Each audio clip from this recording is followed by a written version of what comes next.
Chapitre 2. Votre colloque intérieur. Votre croissance intérieure dépend entièrement de votre aptitude à prendre conscience que la seule façon de trouver paix et satisfaction consiste à arrêter de penser à vous-même. Vous êtes prêt à grandir quand vous vous rendez compte que le jeu qui parle tout le temps à l'intérieur ne sera jamais satisfait. Il y a toujours quelque chose qui ne va pas. Honnêtement, quand vous est-il arrivé pour la dernière fois de n'avoir absolument aucun souci? Avant le problème qui vous préoccupe présentement, c'était un problème différent. Et si vous êtes avisé, vous vous rendrez compte qu'après avoir résolu celui-ci, il s'en présentera un autre. Le fond du problème est que vous ne serez jamais délivré de vos problèmes tant que vous n'aurez pas libéré la partie de vous-même qui est aux prises avec tous ces problèmes. Quand un problème vous perturbe, ne vous demandez pas « Que dois-je faire ?» Demandez-vous quelle partie de moi-même est perturbée par ce problème. Si vous vous demandez « Que dois-je faire ?» vous êtes déjà tombé dans le piège de croire qu'il y a vraiment un problème à régler. Si vous voulez trouver la paix malgré vos problèmes, vous devez comprendre pourquoi certaines situations vous semblent problématiques. Si vous ressentez de la jalousie, au lieu de chercher une façon de vous protéger, demandez-vous simplement « Quelle partie de moi est jalouse ?» Cela vous amènera à regarder à l'intérieur et à constater qu'une partie de vous-même a un problème avec la jalousie. Une fois que vous aurez clairement vu la partie perturbée, demandez-vous ensuite « Qui voit cette partie ? Qui remarque la présence de cette perturbation intérieure ?» Se poser ces questions est la solution à tous vos problèmes. Le simple fait que vous puissiez voir la perturbation signifie que vous n'en êtes pas partie prenante. Le processus par lequel on voit quelque chose requiert une relation de sujet à objet. Le sujet est appelé l'observateur, car c'est lui qui voit ce qui se passe. L'objet est ce que vous voyez, dans ce cas-ci, une perturbation intérieure. L'acte de maintenir une conscience objective du problème intérieur vaut toujours mieux que de se perdre dans la situation extérieure. C'est la différence essentielle entre une personne spirituelle et une personne matérialiste. Être matérialiste ne veut pas dire que vous avez de l'argent ou de l'importance. Vous êtes matérialiste si vous pensez que la solution à vos problèmes intérieurs se trouve dans le monde extérieur. Vous pensez que si vous changez les choses à l'extérieur, vous vous sentirez mieux. Mais personne ne s'est jamais senti mieux en changeant les choses à l'extérieur. Il y a toujours un autre problème qui survient. La seule véritable solution consiste à prendre place dans le siège de l'observateur conscient et à modifier complètement votre cadre de référence. Pour atteindre une vraie liberté intérieure, vous devez être capable d'observer objectivement vos problèmes au lieu de vous y perdre. Aucune solution ne peut exister tant que vous êtes perdu dans l'énergie d'un problème. Tout le monde sait qu'il est impossible de gérer une situation si on est anxieux, effrayé ou en colère. Le premier problème que vous devez régler est celui de votre propre réaction. Vous serez incapable de résoudre quoi que ce soit à l'extérieur tant que vous n'aurez pas saisi de quelle façon la situation vous affecte à l'intérieur. Les problèmes ne sont généralement pas ce qu'ils semblent être. Quand vous y verrez plus clair, vous vous rendrez compte que le véritable problème est qu'il y a quelque chose en vous qui peut avoir des problèmes avec à peu près n'importe quoi. La première étape consiste à vous occuper de cette partie de vous-même. Cela implique de passer d'une conscience tournée vers une solution extérieure à une conscience tournée vers une solution intérieure. Vous devez perdre l'habitude de penser que la solution à vos problèmes consiste à réarranger les choses autour de vous. La seule solution permanente à tous vos problèmes consiste à plonger en vous-même et à vous départir de la partie de vous qui semble avoir tant de problèmes avec la réalité. Une fois que ce sera fait, vous y verrez suffisamment clair pour vous occuper du reste. Il existe une façon de vous départir de la partie de vous-même qui voit toute chose comme un problème. Cela peut sembler impossible, mais ce ne l'est pas. Il existe une partie de vous-même capable de s'abstraire de votre propre mélodrame. Vous pouvez vous observer en train d'être jaloux ou en colère, Vous n'avez pas à y penser ou à l'analyser. Il suffit que vous en soyez conscient. Qui est celui qui voit tout cela? Qui remarque les changements qui s'opèrent à l'intérieur? Quand vous dites à un ami, « Chaque fois que je parle à Tom, ça me rend de mauvaise humeur », comment savez-vous que cela vous rend de mauvaise humeur? Vous savez que cela vous rend de mauvaise humeur parce que vous êtes à l'intérieur et que vous voyez ce qui s'y passe. Il y a une distance entre vous et la colère ou la jalousie. Vous êtes celui à l'intérieur qui remarque toutes ces choses. Une fois que vous avez pris place dans le siège de la conscience, vous pouvez vous débarrasser de ces problèmes personnels. Vous commencez par observer. Soyez simplement conscient que vous êtes conscient de ce qui se passe à l'intérieur. C'est facile. Vous remarquerez que vous êtes en train d'observer la personnalité d'un être humain avec toutes ses forces et ses faiblesses. C'est un peu comme s'il y avait quelqu'un à l'intérieur avec vous. Un coloc, pourrait-on dire. Si vous voulez rencontrer votre coloc, essayez simplement de vous asseoir pendant quelque temps dans la solitude et le silence le plus complet. Vous avez le droit, il s'agit de votre domaine intérieur. Mais au lieu d'y trouver le silence, vous écouterez plutôt le bavardage incessant. Pourquoi est-ce que je fais cet exercice? J'ai des choses plus importantes à faire. Tout ça est une perte de temps. Il n'y a personne ici à part moi. À quoi tout cela rime-t-il? Comme prévu, voilà votre coloc. Vous avez peut-être l'intention de demeurer silencieux à l'intérieur, mais votre coloc refuse de coopérer. Et pas seulement quand vous essayez de rester silencieux. Il a quelque chose à dire à propos de tout ce que vous voyez. Ça me plaît, ça ne me plaît pas, c'est bien, c'est raté. Il ne fait que parler et parler encore. En général, vous ne remarquez pas sa présence parce que vous ne prenez jamais de recul. Vous êtes si près de lui que vous ne vous rendez pas compte que vous êtes en fait hypnotisé par son bavardage. Essentiellement, vous n'êtes pas seul là-dedans. Votre être intérieur possède deux aspects distincts. Le premier, c'est vous, l'observateur, le centre de vos intentions volontaires. Et l'autre, c'est celui que vous observez. Le problème, c'est que la partie que vous observez ne la ferme jamais. Si vous arriviez à vous débarrasser de cette partie, ne serait-ce qu'un instant, la paix et la sérénité constitueraient les plus belles vacances que vous n'ayez jamais passées. Imaginez ce que ce serait si vous n'étiez pas obligé d'amener cet aspect de vous-même partout où vous allez. La véritable croissance spirituelle consiste à s'extirper de cette situation fâcheuse. Mais d'abord, vous devez prendre conscience que vous êtes enfermé là-dedans, avec un maniaque. Quelle que soit la situation ou les circonstances, votre coloc peut décider tout à coup. Je ne veux pas rester ici, je ne veux pas faire ça, je ne veux pas parler à cette personne. Vous vous sentirez aussitôt tendu et mal à l'aise. Votre coloc peut gâcher tout ce que vous êtes en train de faire sans aucun préavis. Il peut gâcher le jour de votre mariage et même votre nuit de noces. Cette partie de vous-même peut gâcher tout et n'importe quoi, et c'est ce qu'elle fait la plupart du temps. Vous achetez une voiture flambant neuve, et elle est magnifique. Mais chaque fois que vous prenez le volant, votre coloc intérieur y trouve quelque chose à redire.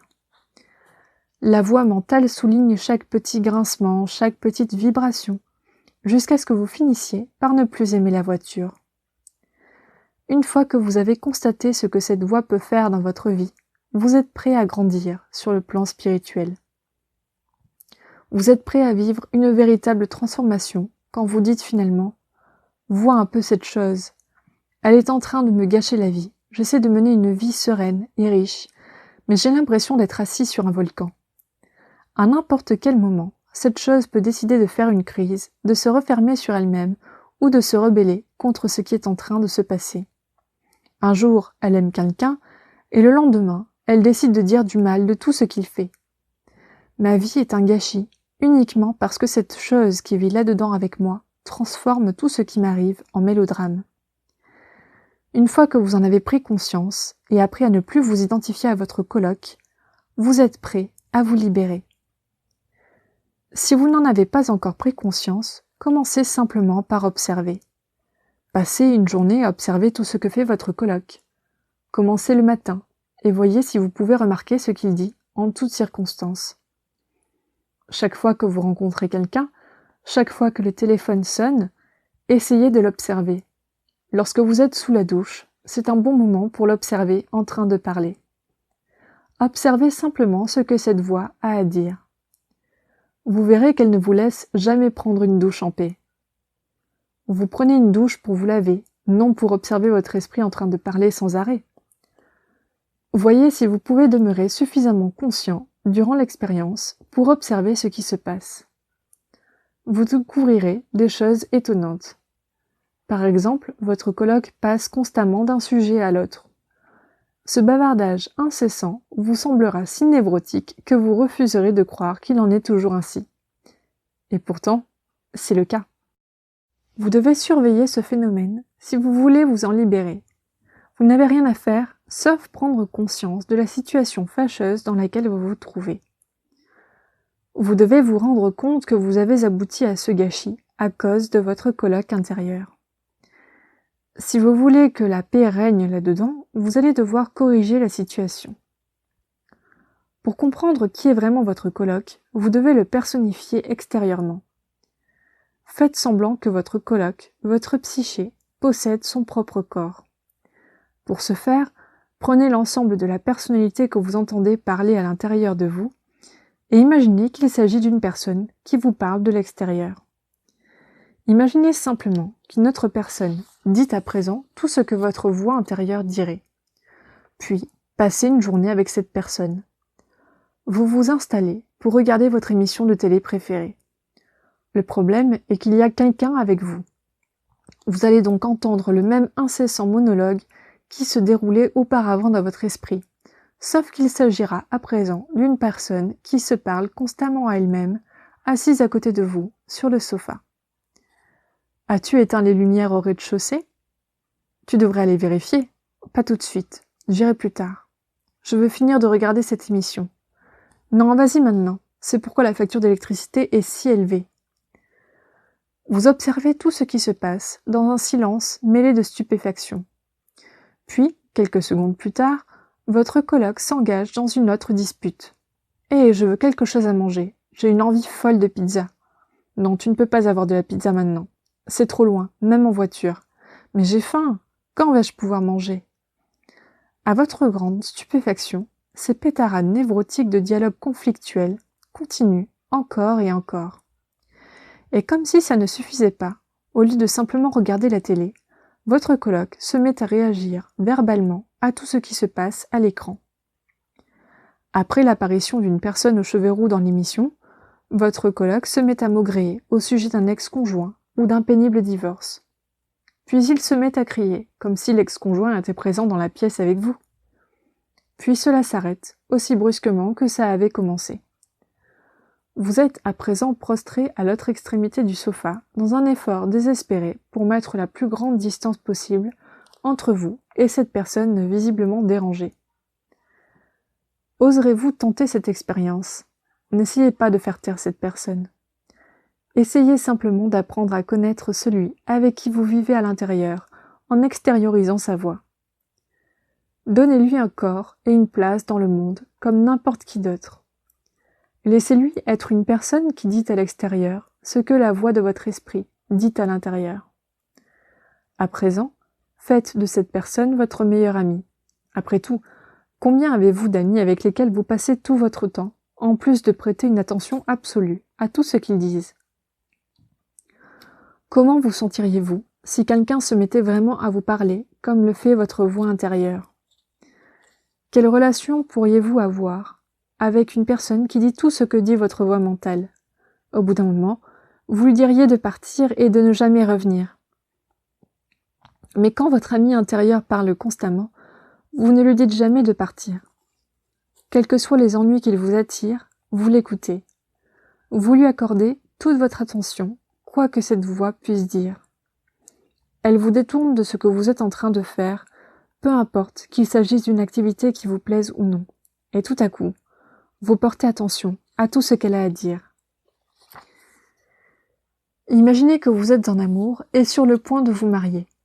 Alors que vous vous rendez à votre mariage, votre voix vous dit « Peut-être n'est-ce pas la bonne personne ? Tout ça m'angoisse. Que devrais-je faire ?» Si quelqu'un à côté de vous vous disait cela, vous n'en tiendriez pas compte. Mais vous sentez que vous devez répondre à cette voix. Vous devez convaincre votre esprit angoissé qu'il s'agit de la bonne personne, sinon celui-ci ne vous laissera pas épouser votre partenaire. Tel est le respect que vous avez pour cette chose névrotique à l'intérieur de vous. Vous savez que si vous ne l'écoutez pas, elle vous tracassera jusqu'à la fin de vos jours. Je te l'avais dit de ne pas te marier. Je te l'avais dit que j'avais des doutes. La chose est indéniable. Si cette voix parvenait à prendre corps à l'extérieur de vous, et que vous l'ameniez partout où vous alliez, vous ne tiendriez pas une seule journée. Si quelqu'un vous demandait quel genre de personne est votre nouvel ami, vous lui diriez « C'est une personne extrêmement dérangée. Regarde la définition de névrose dans le dictionnaire et tu pourras t'en faire une bonne idée. » Ainsi donc, après avoir passé une journée avec votre ami, quelles sont les probabilités que vous lui demandiez ensuite conseil? Après avoir constaté que cette personne change constamment d'avis, qu'elle défend des idées contradictoires sur plusieurs sujets et qu'elle a tendance à réagir de façon disproportionnée, demanderiez-vous à une telle personne de vous donner un conseil d'ordre personnel ou financier? Aussi étonnant que cela puisse paraître, c'est ce que vous faites à chaque instant de votre vie. Ayant repris la place qui lui revient de droit en vous, il s'agit toujours de la même personne qui vous dit quoi faire dans tous les domaines de votre vie. Vous êtes-vous déjà donné la peine de vérifier ses compétences? Combien de fois est-il arrivé à cette voix de se tromper du tout au tout? Elle ne se soucie plus de toi à présent.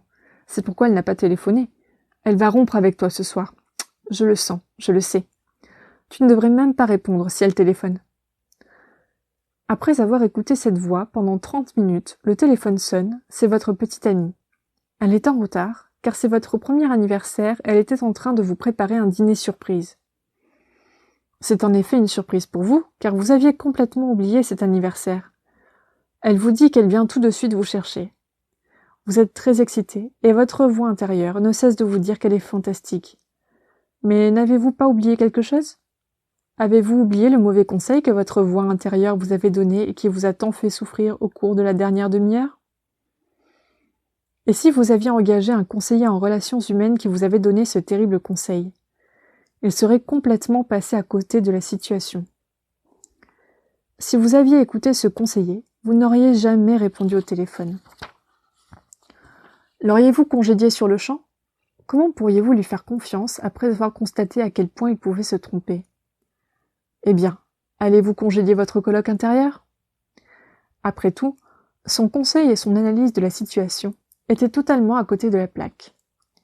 Non, vous ne le tenez jamais responsable des ennuis qu'il vous cause. En fait, la prochaine fois qu'il vous donnera un conseil, vous serez tout oui. Est-ce rationnel? Combien de fois cette voix s'est-elle trompée au sujet de ce qui se passait ou de ce qui allait se passer? Peut-être devriez-vous porter attention à qui vous demandez conseil. Quand vous vous serez sincèrement adonné à ces pratiques d'auto-observation et de prise de conscience, vous verrez que vous êtes dans le pétrin. Vous vous rendrez compte que vous n'avez eu qu'un seul problème durant toute votre vie et que vous l'avez présentement sous les yeux. Il est pratiquement la cause de tous les problèmes que vous avez pu avoir. La question devient donc, comment se débarrasse-t-on de ce fauteur de troubles intérieurs? La première chose dont vous vous rendrez compte est qu'il n'y a aucun espoir de vous en débarrasser avant que vous ne le vouliez vraiment.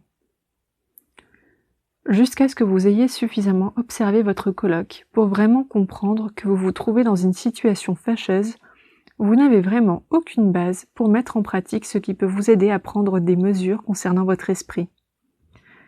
Une fois que vous avez pris la décision de vous libérer de ce mélodrame mental, vous êtes prêt pour les enseignements et les techniques. Vous pourrez alors les mettre vraiment en pratique. Vous serez soulagé d'apprendre que vous n'êtes pas la première personne touchée par ce problème. Tous ceux qui sont venus avant vous se sont retrouvés dans la même situation. Plusieurs d'entre eux ont demandé conseil aux personnes qui maîtrisaient ce domaine du savoir. Ils ont reçu des enseignements et appris différentes techniques, comme le yoga, qui ont été inventés pour vous aider dans ce processus. Le yoga n'a pas vraiment pour but de vous garder en santé, même s'il y contribue. Le yoga est une technique qui vous aidera à vous sortir de cette situation fâcheuse, une technique qui peut vous libérer. Lorsque vous aurez fait de cette liberté le sens même de votre vie, vous pourrez vous servir des pratiques spirituelles pour vous aider. Ces pratiques sont ce que vous faites de votre temps pour vous libérer de vous-même. Vous finirez par comprendre que vous devez vous distancier de votre psyché. Pour ce faire, vous donnez une direction à votre vie quand vous y voyez clair, quand votre esprit, toujours indécis, n'est pas en mesure de vous en empêcher. Votre volonté est plus forte que l'habitude que vous avez prise d'écouter cette voix. Vous pouvez tout faire. Votre volonté est supérieure à tout le reste. Si vous voulez vous libérer, il faut que vous deveniez suffisamment conscient pour comprendre que vous êtes en mauvaise posture. Puis il faut vous engager dans un travail intérieur de libération. Faites-le comme si votre vie en dépendait, car elle en dépend effectivement. En ce moment même, votre vie ne vous appartient pas. Elle appartient à votre coloc, à votre psyché. Vous devez la récupérer. Prenez place dans le siège de l'observateur et libérez-vous de l'emprise que cet esprit routinier exerce sur vous. C'est votre vie. Il ne tient qu'à vous de la reconquérir.